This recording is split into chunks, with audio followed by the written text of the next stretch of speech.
Salve galera, aqui é o Demils de novo, bem-vindo ao canal Joga Nerd. E hoje temos um videozinho especial, meio que um dicionário dos termos que o pessoal usa no jogo ali enquanto tá jogando torneio, enquanto tá ali na ranqueada, trocando uma ideia sobre o jogo. Então são termos muito usados que às vezes deixa o pessoal confuso, principalmente a galera mais nova que tá começando ou que tá voltando pro jogo agora. Então às vezes pode não saber, acaba se confundindo ou acaba ficando na dúvida ali do que realmente aquilo significa. Então esse vídeo vai ser meio que um dicionário ali pra tentar explicar um pouco desses termos ali que geralmente vem do inglês, né? Mas são termos muito usados no jogo, beleza? Então bora lá, vamos tentar entender o que esses termos significam. Mas antes da gente ir pra lá, já deixa o like, se inscreve no canal, ativa o sininho, isso ajuda e fortalece pra caramba. Me segue nas outras redes sociais também, me segue lá na roxinha, tô sempre fazendo uma livezinha lá, transmitindo algum torneio. Então cola lá que dá bom demais e você me ajuda, eu fico muito agradecido. Valeu? Já se inscreveu? Já deixou o like? Beleza, então bora lá.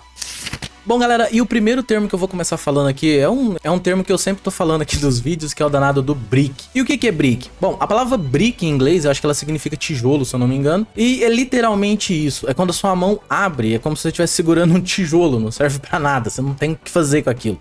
Você tem uma combinação de cartas na mão que não te gera recurso nenhum, não te gera jogada nenhuma, você não consegue fazer o seu combo principal. E muitas das vezes, o máximo que acontece é setar algumas traps e tentar segurar nas traps, tá? Então, literalmente o brick é isso, é quando a sua mão abre, você tem uma combinação de cartas, você não consegue fazer sua jogada principal, o que você quer, o que o seu deck quer fazer. Então, esse é o brick. O próximo termo aqui é o engine, né? A gente fala engine, mas se não me engano, a pronúncia correta é engine. Acho que é isso mesmo. A gente fala engine mesmo, porque é brasileira, meio que adapta todas as palavras. Então fica engine. Essa palavra em inglês, ela tem um significado de motor. Então, literalmente, a engine do seu deck é o motor dele. Seria as principais cartas ali que faz o seu deck girar, faz o seu deck funcionar. No deck de Mago Negro, por exemplo, a engine do deck é o próprio Mago Negro. Todas as outras cartas do deck giram em volta do Mago Negro. Eu preciso ter o Mago Negro na mão, no campo, para as outras cartas todas funcionarem, entendeu? Então, essa é a engine do deck. O próximo termo aqui é flutuar. Esse termo, ele basicamente se refere a algum monstro ou alguma carta que quando ela sai do campo, ela deixa outra carta no lugar, ou ela volta depois. Então esse é um termo flutuar, tá? Por exemplo, o Trishula 11 mesmo, quando ele é destruído, ele flutua. Ele traz o Trishula 9 pro campo no lugar dele, então ele não deixa o campo vazio. Então esse é um termo. Tem outras cartas que também fazem quase a mesma coisa, tem cartas que quando são destruídas no final do turno ela volta. Então esse é o termo flutuar, é uma carta que quando ela sai do campo, ela não deixa o campo vazio. Ou ela coloca outra carta no lugar, ou ela volta pro campo. Outro termo que a gente usa muito aqui é o bait, tá? E o que é bait?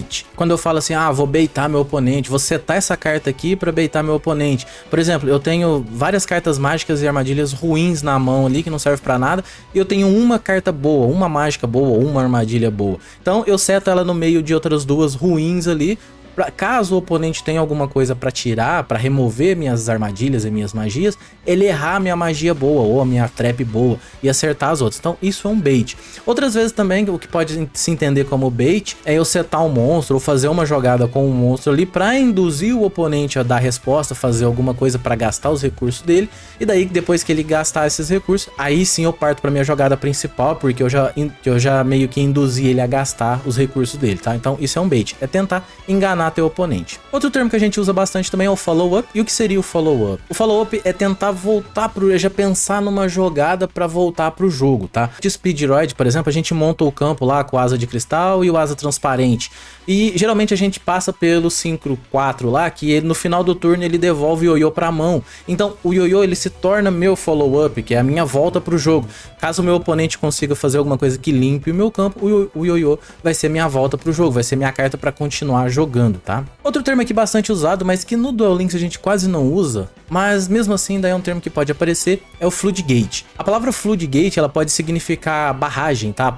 Comporta, mas geralmente ela tem um sentido de barragem, de barrar alguma coisa mesmo. Às vezes meu oponente tem alguma carta lá que é chamada de Floodgate, que ela literalmente uma carta só, ela para todo o combo do meu deck. A Necrovalley, por exemplo, é uma Floodgate. Tem muitos decks que se a Necrovalley tá no campo, ele simplesmente não joga, não tem o que fazer. Então quando o meu oponente tem uma carta que literalmente para todo o meu deck, ela se torna uma comporta, uma barragem pro meu deck não passar. Então ela se torna uma Floodgate. Outro termo muito comum aqui são Hand Traps. Inclusive eu já tenho um vídeo dedicado só a Hand Traps, né? Depois dá uma olhadinha lá. Mas o que são Hand Traps? Numa tradução literal significa armadilha de mão.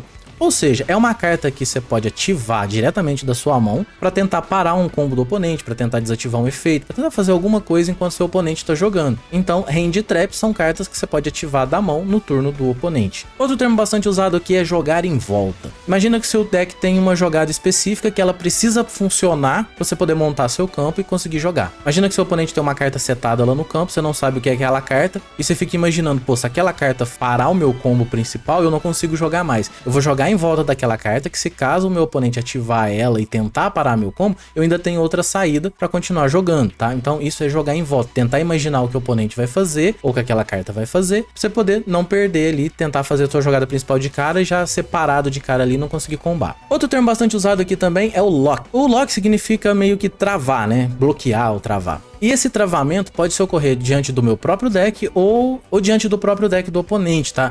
Então depende. Por exemplo, o rastreador foguete lá do arquétipo dos Rockets, quando eu ativo o efeito dele para estourar uma carta e trazer um Rocket direto do deck pro campo, ele me loca, ele me trava em invocar por invocação especial do extra deck somente monstros de trevas. Então esse é meio que um lock que o deck tem. Então eu fico travado em invocar só monstros de trevas. Mas existem locks também que você consegue fazer uma combinação de cartas específicas para impedir o seu oponente de jogar. Você trava ele em fazer só um tipo de invocação, por exemplo. Outro termo aqui é o pop. O pop é nada mais que uma carta que estoura, destrói uma carta em campo, tá? Então você fala, ah, eu tava jogando ali, desci uma carta e meu oponente deu um pop, ou seja, ele destruiu a minha carta, então eu não consegui jogar mais. Então o pop é destruir uma carta. Outro termo bastante usado aqui são as staples, tá?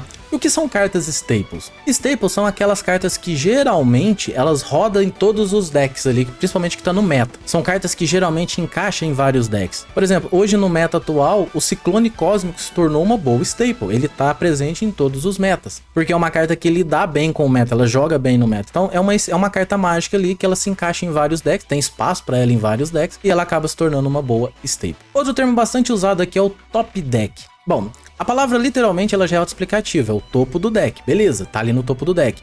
Então isso acontece muitas vezes, você vê o cara falando assim, ah, eu limpei o campo do cara e no top deck ele comprou a carta que fazia ele voltar pro jogo e ele acabou virando o jogo ali e ganhou, beleza. Outra vez você pode falar assim, ah, eu consegui jogar, quebrei o campo do cara ali, o cara ficou no top deck e no top deck ele não tinha nada o que fazer e acabou se rendendo. Então o top deck é isso, a carta do topo do deck. Então ele vai comprar a carta, se ela for uma carta muito boa, ele volta pro jogo, se ela não ajudar ele ali no momento, provavelmente ele vai desistir. Outro termo bastante usado aqui é o out. A palavra em inglês ela significa saída, né? Então muitas vezes o oponente monta um campo ali e você fala assim, pô cara, eu não tenho out pra esse deck. Então, ou seja, tipo, nada no meu deck ali, nenhuma jogada que eu faça ou nenhuma carta que eu tenha me dá uma saída pra jogar contra o campo dele. Eu não tenho saída desse jogo, tá? Então, literalmente, eu não tenho o que fazer. Ou, muitas vezes, você vai jogar e vai falar assim, pô, o cara montou, o cara parou minha jogada principal, mas eu tenho out, né? Eu tenho uma outra saída, então eu continuo jogando. Outro termo bastante usado aqui que a gente vê muito é um Omni Negate. O Omni Negate, ele é um negate pra qualquer coisa, tá? Qualquer coisa que o meu oponente tentar fazer, eu vou negar. Uma carta que fazia isso, que todo mundo lembra, é a trap lá do Salamangreed, né? Ela era um Omni Negate, ela negava qualquer coisa. Então, era uma trap muito boa. Outro termo bastante usado aqui é o milar, tá? Às vezes a gente vê a pessoa falando assim, ah, eu vou milar 3 cartas do topo do meu deck. Literalmente é isso, vou pegar cartas que estão ali no topo do meu deck e jogar pro cemitério. Isso é milar, é quando eu pego simplesmente cartas que estão ali e jogo pro cemitério. Ao contrário de um outro termo que eu vou falar agora, que é o Foolish. O Foolish, ele é também jogar cartas pro cemitério, mas não de forma aleatória. Eu vou pegar uma carta específica no meu deck, olhar ela, escolher ela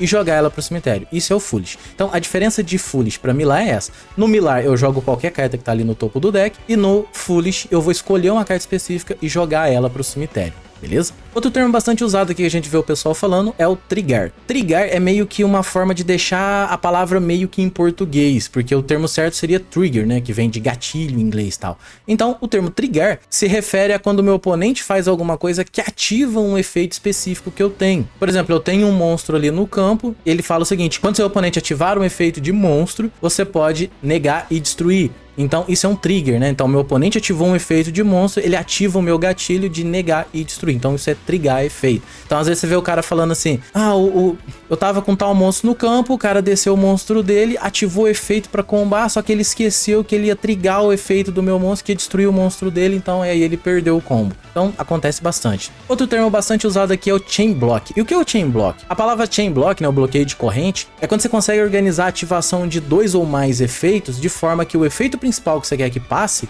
ele não seja parado. Um exemplo aqui de Chain Block no Duel Links era quando o pessoal, por exemplo, tinha a retalhadora arpia lá no campo, e daí você descia um monstro, ia fazer alguma coisa, o cara ativava uma magia pra trigar o efeito da arpia, de devolver sua carta pra mão, e em resposta à ativação da magia dele, você ativava um efeito de monstro, e daí você dava um Chain Block na arpia, porque o efeito da arpia só pode ser ativado quando eu tenho uma ativação de magia ou armadilha, não o efeito de monstro. Então isso bloqueava o efeito dela, ela não conseguia ativar o efeito, entendeu? Então isso é um Chain Block. Bom, e falando na arpia retalhadora, um outro efeito que era muito comum de a gente ouvir falar na época dela era o Bounce. E o que é Bounce? É literalmente fazer o que a arpia fazia, era pegar um monstro ali e devolver pra mão ou pro extra deck. Então isso é Bounce, você pegar uma carta que tá ali no campo e devolver pra mão do oponente. E o último termo que eu vou falar aqui é o famoso back row. Vocês também me vê falando muito aqui nos vídeos. Toda vez que eu vou explicar algum deck, eu falo assim, ah, isso aqui é um ciclone cósmico que é pra lidar com o back row do oponente. A palavra back row, ela literalmente significa linha de trás. Então a gente imagina ali a linha da frente é a linha dos monstros, a linha de trás é a linha de magias e armadilhas. Então toda vez que a gente tá falando de back row, a gente tá falando da linha de trás. Seria a linha atrás dos monstros, né? Então a gente tá falando de armadilhas e magias. Então quando você ouviu o cara falando assim, ah, essa carta aqui é pra lidar com o back row do oponente. Então é pra lidar com as cartas ali de magia e armadilha.